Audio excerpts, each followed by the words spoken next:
Kia ora. This is Kia ora Oz. Welcome to the channel. I'm Darren, and this is the continuation of a lap that my late wife Selena and I started in June of 2023. After her passing, I decided to continue the journey solo, safe in the knowledge that she will always be a part of my journey. Follow along and find out what it's like to travel this vast continent solo. Ka kite.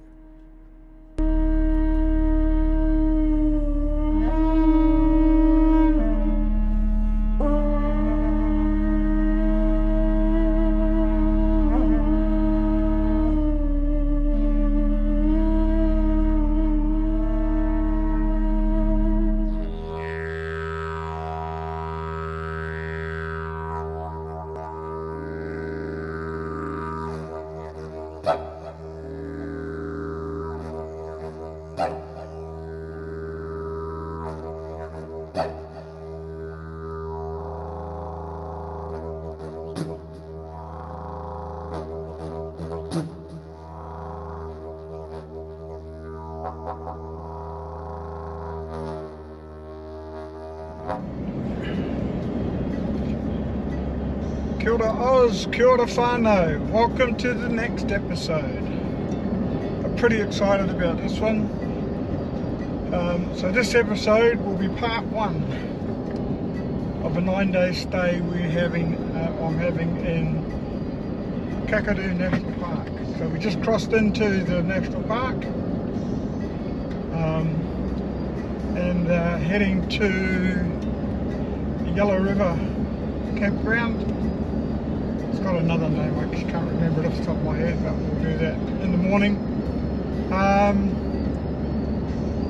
Yeah, so we're in the Kakadu National Park now, and the campground we'll be staying at for 9 days, and already there's crocodile signs. I've already seen probably, I don't know, half a dozen water buffalo off to the side of the road, out of the bush. So yeah, really looking forward to this one, and you'll get to come along.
It's a pretty good campground, nice swimming pool over there.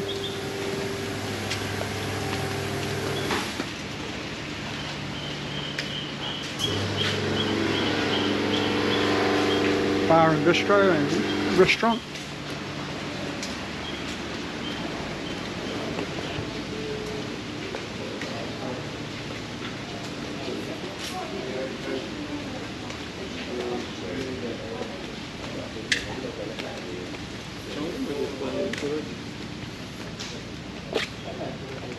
There's all sorts of accommodation, motel rooms, cabins, powered sites, unpowered sites. It's quite a big camp, got its own petrol station, a good mini supermarket, looked like it had plenty of stock.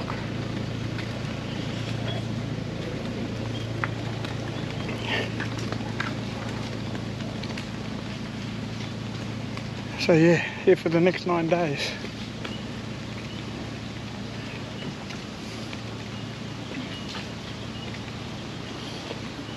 $2.45 for diesel.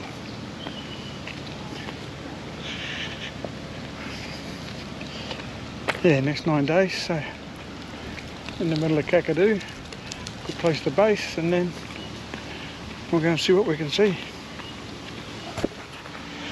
And here's my campsite.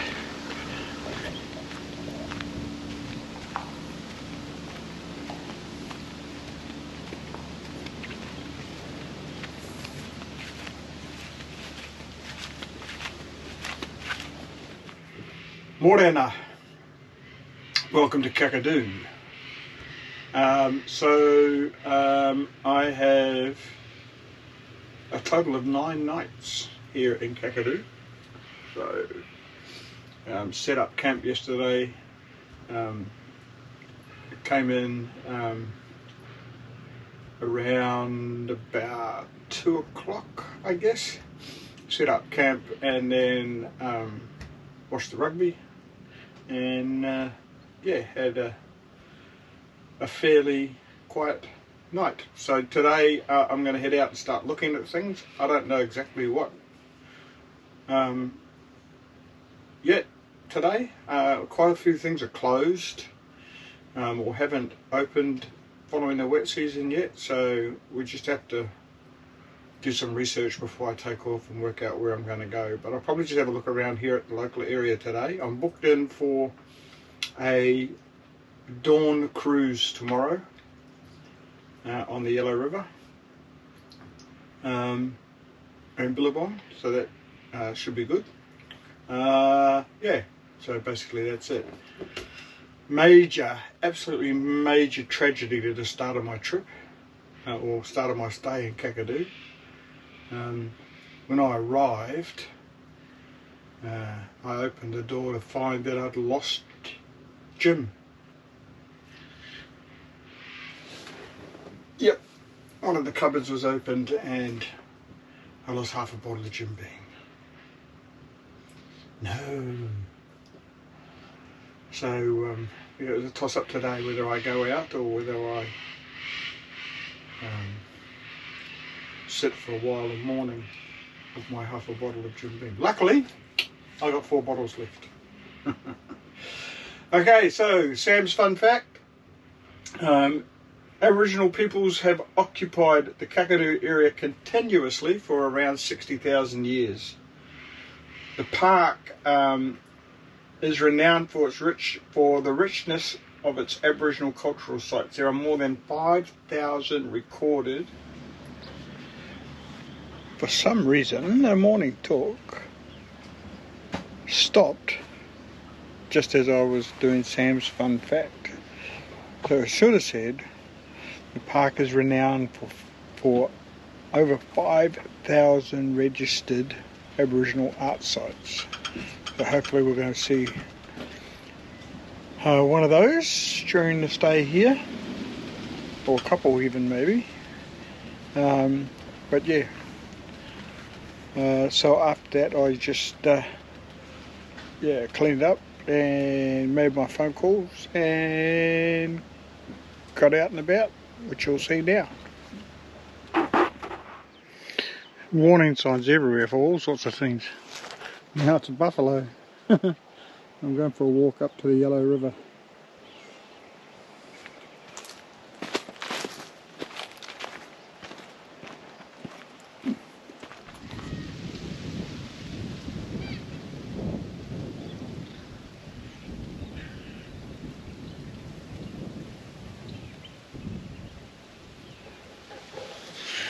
Oh, heaps of birds out on that wet patch out there. Particularly crocodiles.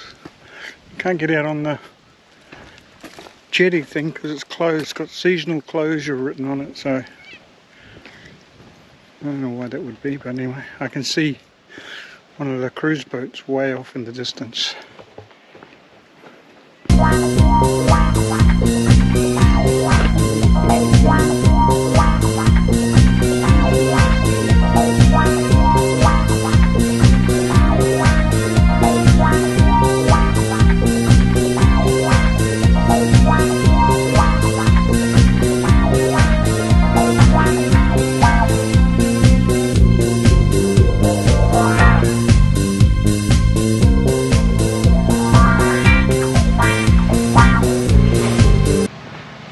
There's the Wonderfull Aboriginal Cultural Centre.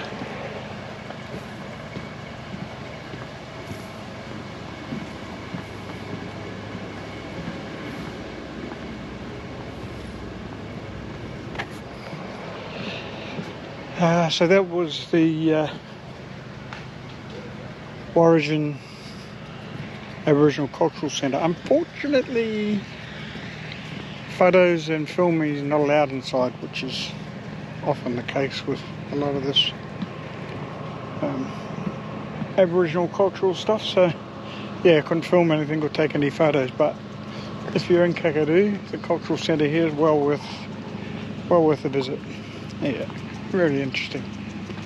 Give you some idea of living traditionally on lands.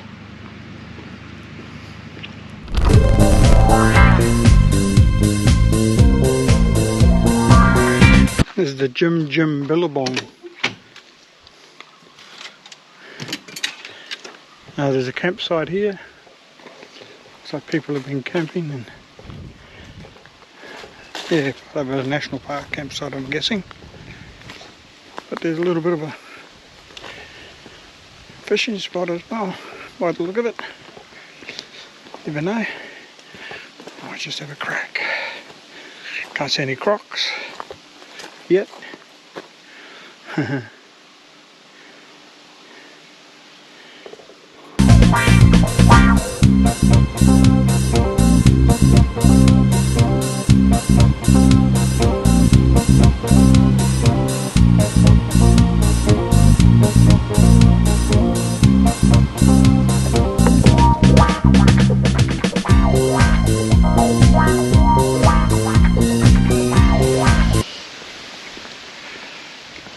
I'm just heading into the Wonderfull Visitor Centre. So this is the park information centre. Head in here and have a look around. Apparently it's worth a look as well as getting information. I usually pull into the information centres in towns that I'm staying at.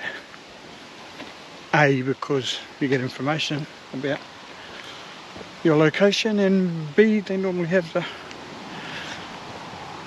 fridge magnets. So I always have a fridge magnet in the places where we stay or where the caravan is. So although for Kakadu I've already got one. I have one at the caravan park.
guys drove down to have a look at the Ranger uranium mine.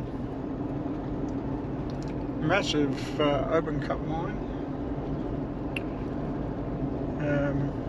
Project run in conjunction with the local indigenous people.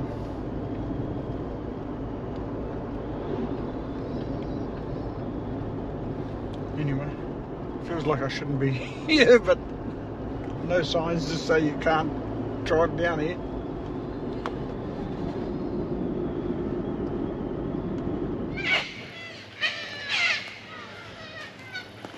I went and grabbed my phone. I'm thinking I might need an alarm clock in the morning. Oh, no, you don't. They wake you up. But how beautiful is that?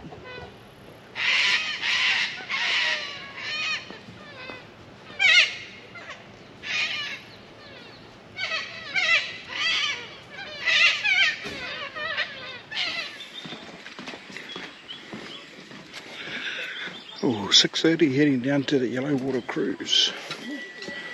Or a dawn cruise on the Billabong.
So day 2 at, well, probably day 3, but anyway, at Kakadu.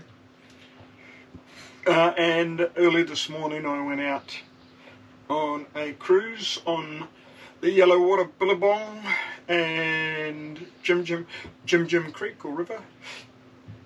Well worth it. Yeah, excellent. Really good.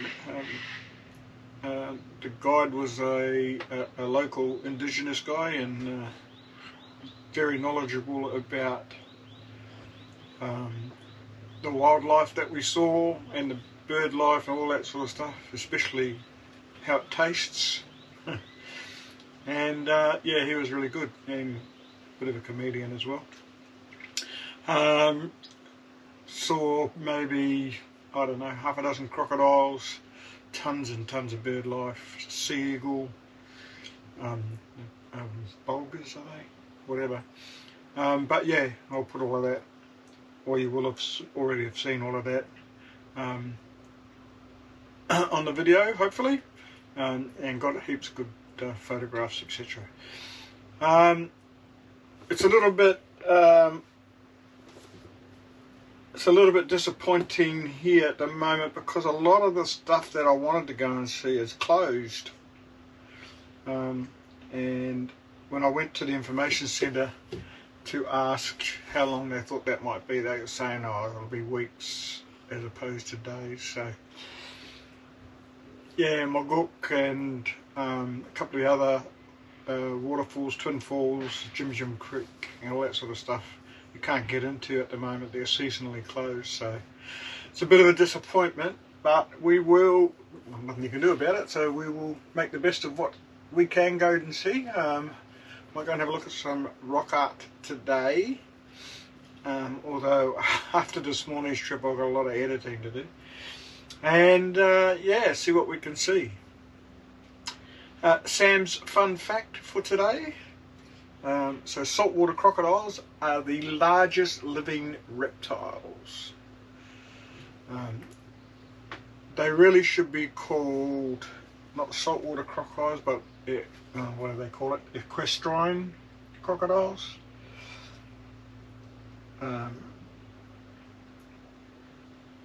Because they can live in both saltwater all their lives or freshwater all their lives.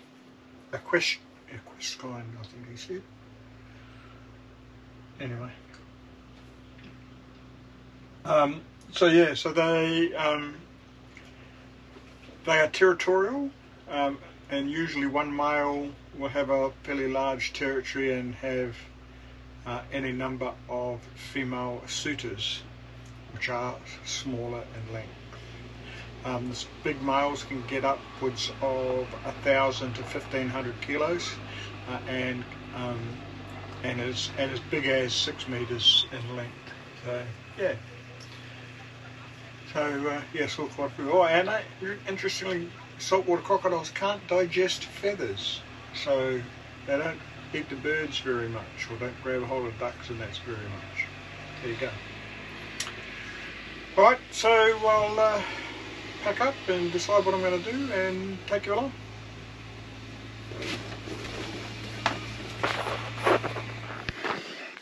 So I'm heading to one of the many rock art sites in the park,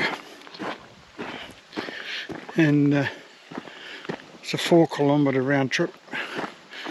Apparently at the end of it it's quite a steep hike to get up to the rock art. I can see some crags ahead, so I'm guessing that's going to be the climb.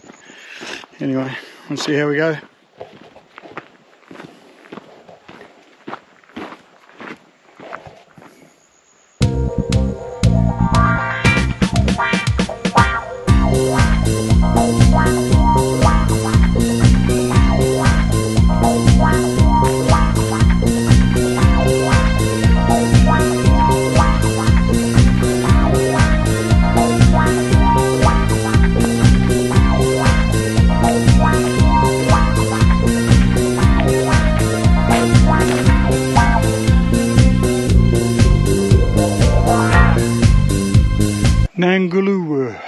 art site. There you go.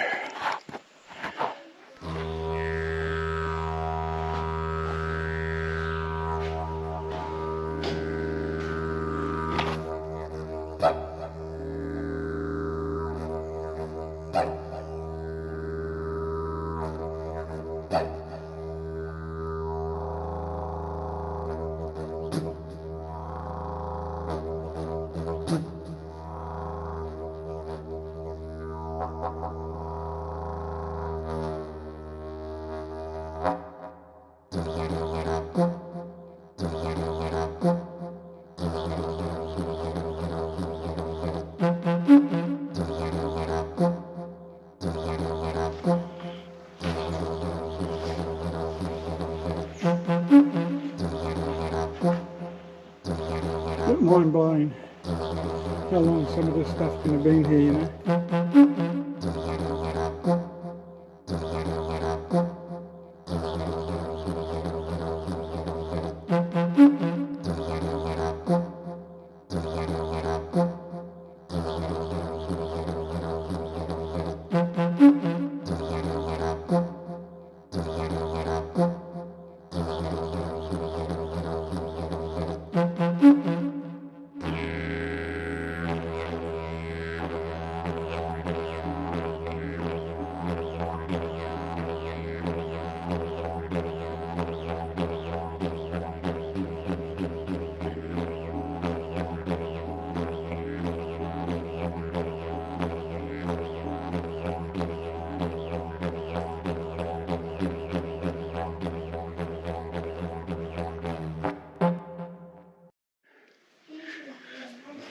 Some of this art on the rocks here is thousands of years old. Some as early as 1967. Some of the modern artists, so it's interesting. Well worth the walk up to have a look, so now I just got to get back.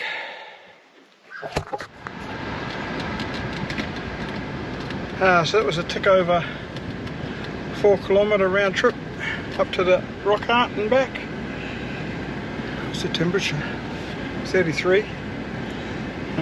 About 60% humidity, so got the sweat up. About an hour and 15, so well worth having a look up there and going for a walk up to that site if you're in the area.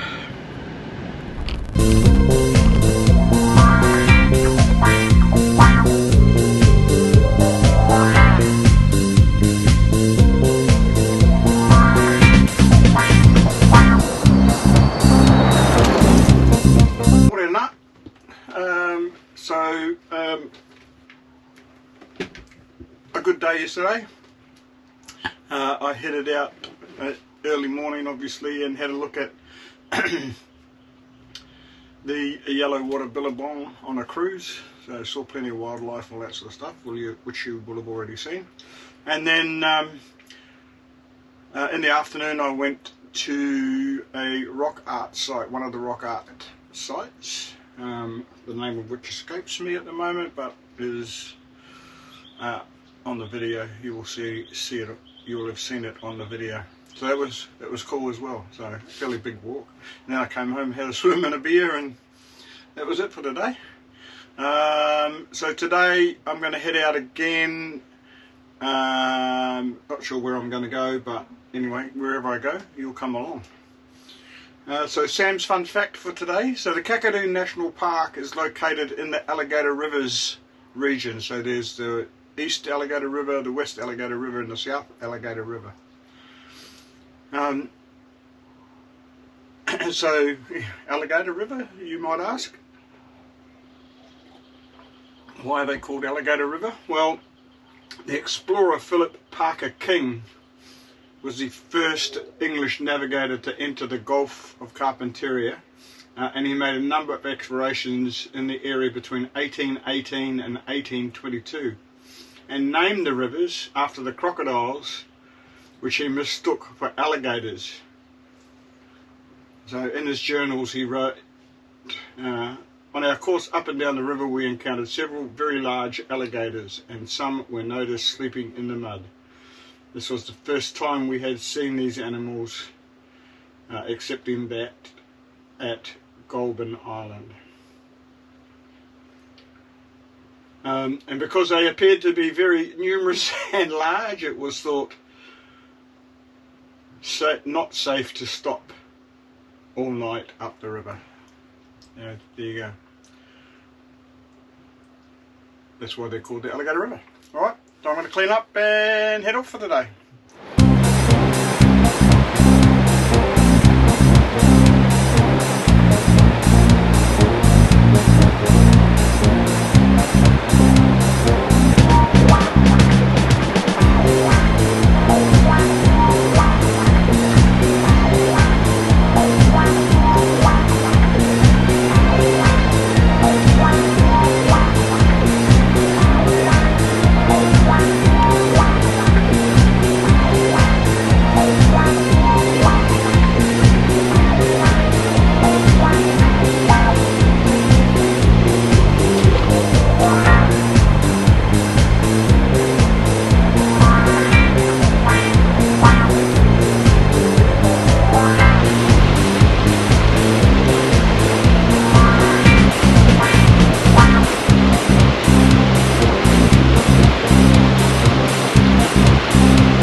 From there.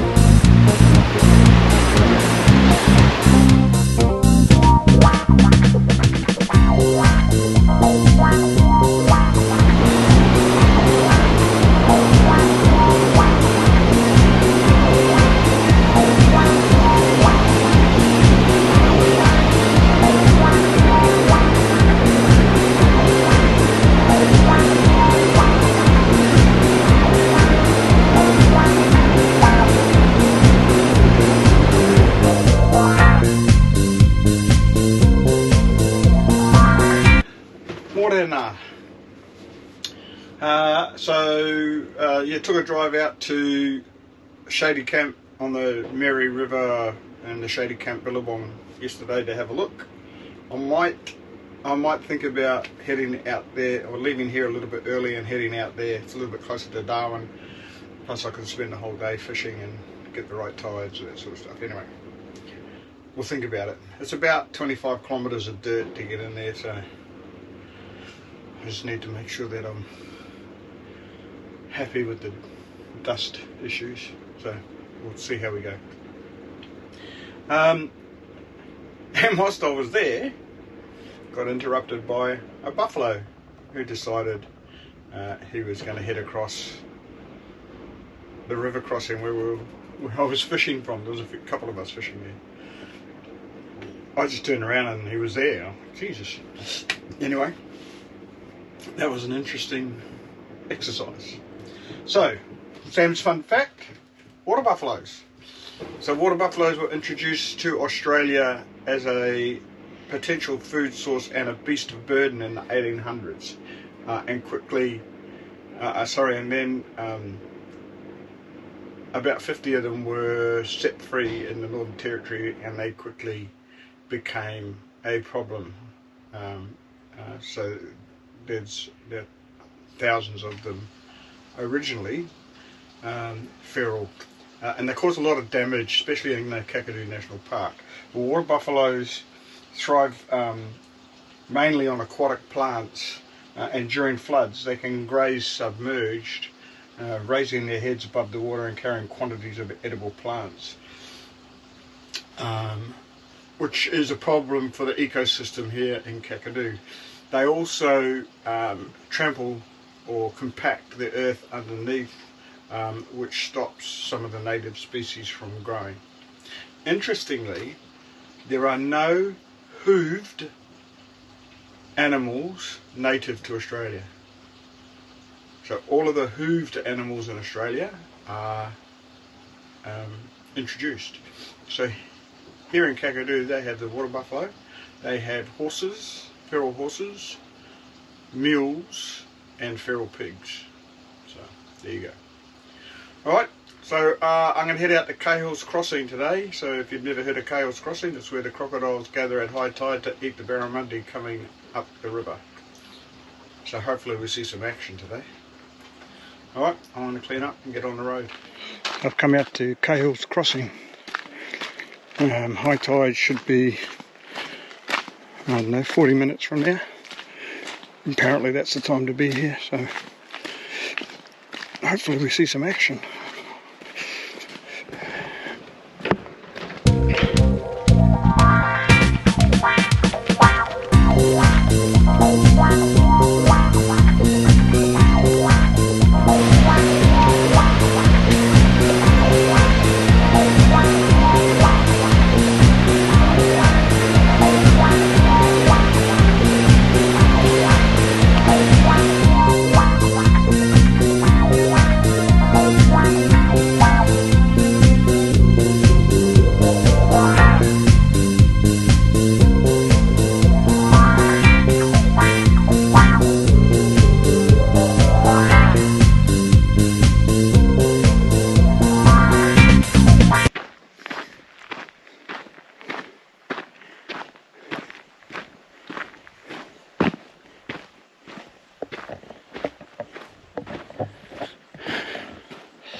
So heading down to the Uber rock art sites.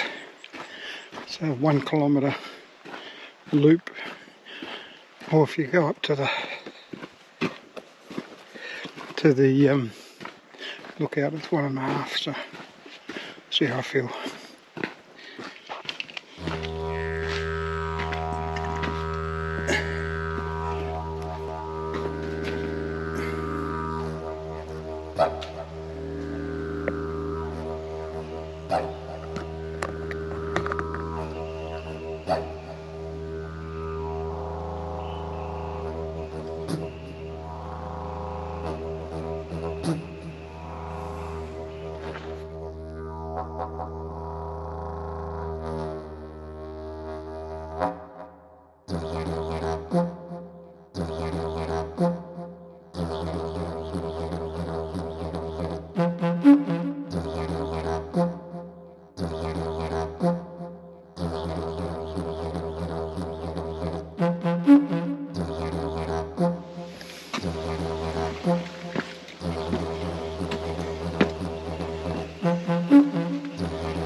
Not a bad view.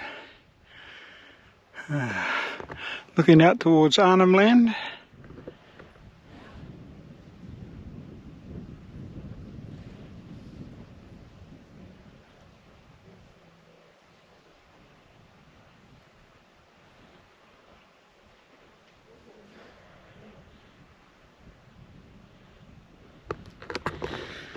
Apparently this is awesome for sunset, but I'm here a bit early. Might come back if I move down to Shady Camp.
Morena. So yesterday I went and had a look at Cahill's Crossing and the Uber art site. So you have seen that video. Yeah, it was really interesting, that art site. Cahill's Crossing was a bit disappointed. I've seen video where there are, you know, upwards of 15 to 20 crocodiles feeding on the barramundi at high tide as the water flows over the crossing. But yesterday saw two pretty docile crocodiles. So anyway, is what it is. So today I'm really not going to be going anywhere. I am going to have a maintenance day, so I'm going to end this video here. So this will be part one, and then Friday we'll be on the move, heading down to I've booked a couple of nights at the Shady Creek campsite, and so we'll Friday, Saturday, Sunday we'll be having a crack at trying to catch a barramundi, and having a look down that end of the park. Technically it's the Mary River National Park, but it's, you know, right up against the Kakadu, and it gets me a little closer to Darwin. Anyway, that's what we'll be doing tomorrow, so we'll end this video here. Don't forget, hit that subscribe button, give us a like, ask any questions or make comments, all those good things, and we'll see you in part 2 of my travels in Kakadu. Ka kite.